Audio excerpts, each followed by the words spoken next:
नाज़रीन, आपके इल्म में ये बात है कि हज़रत मौलाना कलीम सिद्दीकी दामत बरकातुहुल आलिया की गिरफ्तारी को तकरीबन 25 दिन होने को है।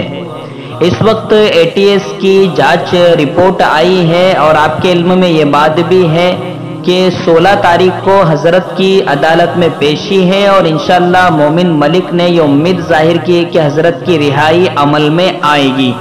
लेकिन एटीएस पुलिस की जो जांच रिपोर्ट आई है उसमें हज़रत पर 2 बड़े ख़तरनाक इल्ज़ाम लगे हैं। जी हाँ नाज़रीन, एटीएस ने ये बताया है कि मौलाना कलीम सिद्दीकी और उनके साथियों ने तकरीबन 5 लाख लोगों का धर्म परिवर्तन कराया है। इस तरीके से एटीएस पुलिस ने दावा किया है। दूसरी बात उन्होंने ये कही है कि मौलाना कलीम सिद्दीकी और उनके साथियों का ये इरादा था कि वो हिंदुस्तान को इस्लामिक स्टेट, इस्लामिक राज्य बनाएंगे। ये दूसरा इल्ज़ाम लगाया गया है।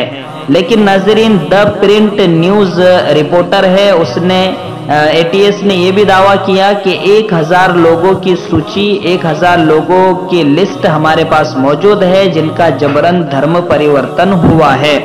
लेकिन जो लिस्ट एटीएस ने बताई है तो द प्रिंट न्यूज़ रिपोर्टर ने उनमें से 25 लोगों से बात की तो उनमें से किसी ने भी ये नहीं कहा कि जबरन धर्म परिवर्तन हमारा हुआ है, जबकि एटीएस ने उन्हीं लोगों के बारे में दावा किया है कि इनका जबरन धर्म परिवर्तन हुआ है।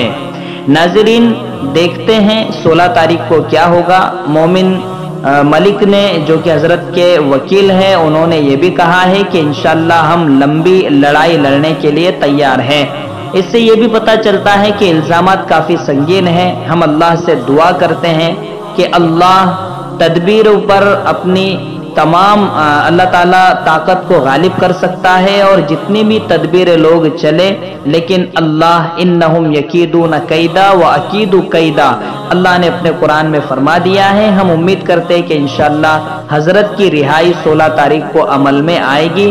तब तक के लिए तमाम हज़रात हज़रत के लिए दुआ फरमाएं।